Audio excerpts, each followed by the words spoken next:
So guys पिछले 1.5 से 2 महीने वोडाफोन आइडिया के शेयर होल्डर्स के लिए कुछ खास अच्छे नहीं गए हैं। ऑल्दो मार्केट में अभी करेक्शन स्टार्ट हुई है, but Vodafone idea limited still 12.20 जो कि इसका क्रूशियल रिजेक्शन जोन है, वहां से अभी भी नीचे है। और इस हफ्ते आपको 9.80 भी देखने को मिला, जो हमने पिछले कई वीडियोस में डिस्कस भी किया है। क्योंकि साइडवेज पैटर्न है, तो ये पूरा एरिया आपको चलता हुआ देखने को मिला वोडाफोन आइडिया लिमिटेड में पिछले 1.5 से 2 महीने में।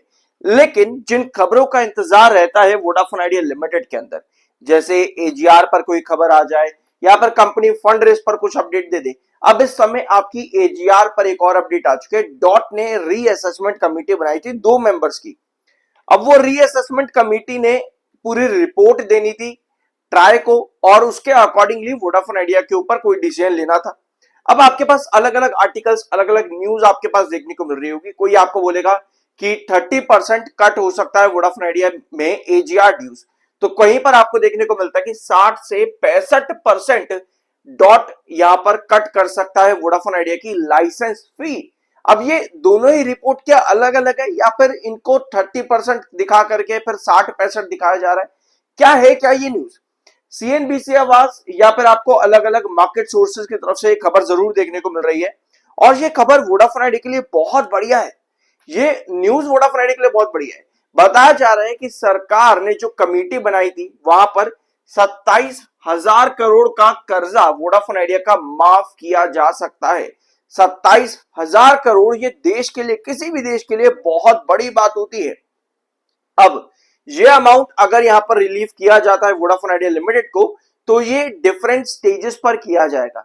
ठीक है, इसमें आपको लाइसेंस फी और स्पेक्ट्रम चार्जेस, दो चार्जेस आपको नजर आते हैं। पहला लाइसेंस फी और स्पेक्ट्रम यूजेज। अब डॉट अपनी इस कमेटी के अंदर ये भी यहां पर क्लियर करने वाला है कि ये जो 27,000 करोड़ है, ये लाइसेंस फी में से कटेगा या फिर स्पेक्ट्रम में, या फिर दोनों में से कुछ कुछ अमाउंट करके निकाला जाएगा। ठीक है, ये टोटल रिवाइज्ड अमाउंट है डॉट की तरफ से जो निकाला गया है।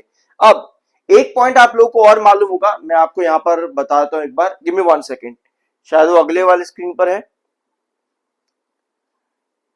खैर कोई बात नहीं, यहां मैंने शायद उसका स्क्रीनशॉट नहीं लिया है। बट टोटल 87,000 करोड़ के आसपास का वोडाफोन आइडिया लिमिटेड का दिसंबर के महीने में अमाउंट फ्रीज किया गया था। ये बात आप लोगों को पता होगी कि 2025 दिसंबर में 87,000 करोड़ के आसपास का अमाउंट फ्रीज किया गया था डॉट की तरफ से वोडाफोन आइडिया के एजीआर का। और जिसकी पहली किस्त जो जानी थी वोडाफोन आइडिया लिमिटेड की, वो है मार्च 2026 में। मार्च 2026 में कंपनी को अराउंड 114 करोड़ का अमाउंट पे करना है। ये 124 करोड़ का, ये हमने लास्ट वीडियो में डिस्कस भी किया था कि 124 करोड़ मार्च 2026 के अंदर, इसी महीने वोडाफोन आइडिया को पे करना है। अब इसी महीने आपके पास ये अपडेट आ जाती है कि डॉट डिसीजन लेने वाली है। अब अभी भी रीअसेसमेंट जो है वो बाकी है, जो कि कंक्लूड होगा 31 मार्च तक। 31 मार्च तक ये कंक्लूड होगा कि जो चार्जेस हैं वो लाइसेंस फी में से कटेंगे या फिर एसयूसी यानी कि स्पेक्ट्रम यूजेज चार्जेस जो है वो कटेंगे। ठीक है, तो रीअसेसमेंट अभी भी होना बाकी है, लेकिन अपडेट जो है वो ये बताती है कि 27,000 करोड़ आपका जो है कट होगा 87,000 करोड़ में से, जो कि 60,000 करोड़ वोडाफोन आइडिया के फिर बाकी के एजीआर ड्यूज बचते हैं। ठीक है, तो 87 में से एक 27,000 करोड़ का वोडाफोन आइडिया को रिलीफ मिलेगा, तो लगभग 60,000 करोड़ के आसपास का अमाउंट बच जाता है वोडाफोन आइडिया लिमिटेड को। और जो आपकी इंस्टॉलमेंट्स पेमेंट की डेट आ रही है वो मार्च 2026 में, जैसा मैंने आपको पिछले वीडियो में भी बताया था। अब ये था वोडाफोन आइडिया लिमिटेड का लास्ट वीडियो। और तो पिछले 15, 50, 60 जितने भी वीडियो मेरे चैनल पर आप देखोगे, आपको यही रेंज नजर आएगी। 9.80 से लेकर के 10.40, 11.40 एंड 12.20 का क्रूशियल रिजेक्शन। लास्ट वीडियो में मैंने आपके साथ ये वाली कैंडल ड्रॉ करी थी कि कोई भी यहां पर मोमेंटम बनना है वापस से, तो 9.80 पर सस्टेनेबल कैंडल मिलनी जरूरी है। अब इस वीडियो के बाद में वोडाफोन आइडिया लिमिटेड के अंदर क्या हुआ है एक बार देख लेते हैं। ये रही आपकी वो वाली कैंडल जो मैंने आपके साथ लास्ट वीडियो में डिस्कस करी थी, जिसने 10.40 के नीचे क्लोजिंग दे दी थी। उसके अगले ही सेशन में 9.80 के आसपास आपका वोडाफोन आइडिया लिमिटेड आता है, क्योंकि आपके इस पूरे साइडवेज पैटर्न का 9.80 एक क्रूशियल बेस है। तो भैया यहां से आपका मोमेंटम तो वापस से पकड़ेगा ही, बट अब आपका 10.40 हो जाता है रिजेक्शन। ये वाला 10.40 आपका रिजेक्शन है, 9.80 आपका क्रूशल बेस है। भाई लास्ट सेशन के अंदर 10.40 आपके स्टॉक ने रिजेक्ट कर दिया है, जो कि एक अच्छा साइन नहीं है।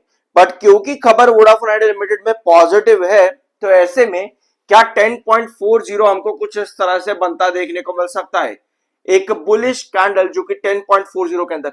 अगर इस तरह की पोजीशन वोडाफोन आइडिया लिमिटेड में बनती है, तो आने वाला हफ्ता वोडाफोन आइडिया लिमिटेड में बहुत पॉजिटिव देखने को मिल सकता है, बहुत ज्यादा पॉजिटिव।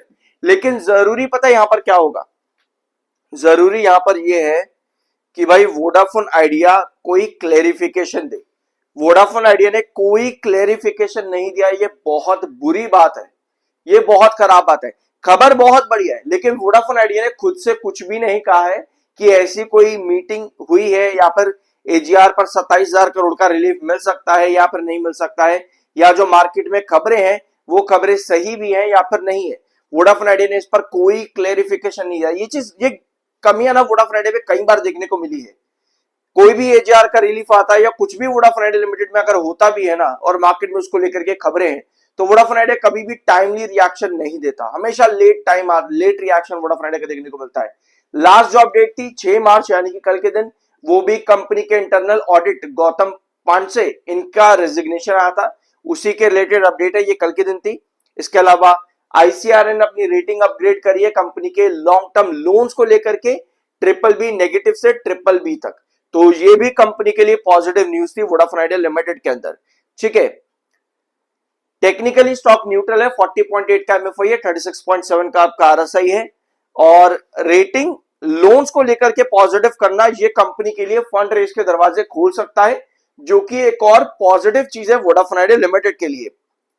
बट मुझे लगता है कि एजीआर पर 27,000 करोड़ का अगर रिलीफ मिलता भी है ना, स्टिल वो कटेगा 87,000 करोड़ में से। लेकिन जो इंस्टॉलमेंट पेमेंट आपकी है वो तो 124 करोड़ रहेगी, जो कि वोडाफोन आइडिया लिमिटेड को मार्च में पे करनी है।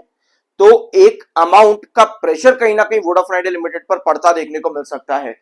सो अगर 10.40 के पास आपकी ये वाली कैंडल नहीं बनती कमिंग सेशन के अंदर, तो 9.80 पर आप वापस से ड्रॉप कर जाओगे, और वहां पर हमेशा आपको सस्टेनेबल कैंडल चाहिए होगी, क्योंकि 9.80 आपका क्रूशियल बेस है। यहां हमेशा सस्टेनेबल कैंडल चाहिए आप लोगों को, ताकि ये प्राइस ना टूटे, क्योंकि 9.80 टूटना का मतलब ये है कि आप 9.40 के आसपास ड्रॉप करोगे। फिर साइडवेज पैटर्न आपका तब तक चलता है जब तक कंपनी खुद से ये ना बताए कि पॉजिटिव न्यूज है या फिर नहीं है, क्योंकि वोडाफोन आइडिया ने एक अपवर्ड वेजिस पैटर्न बनाने के बाद साइडवेज पैटर्न बनाया है, और साइडवेज पैटर्न का ब्रेकआउट आपको तब तक नेक्स्ट अपवर्ड एजिस पैटर्न के अंदर नहीं मिलता जब तक कंपनी अपने आप से कुछ ना कुछ पॉजिटिव ना बताए, जो अभी तक कंपनी ने नहीं किया है। ऑल्दो अपडेट्स वोडाफोन आइडिया से रिलेटेड इस समय पॉजिटिव है।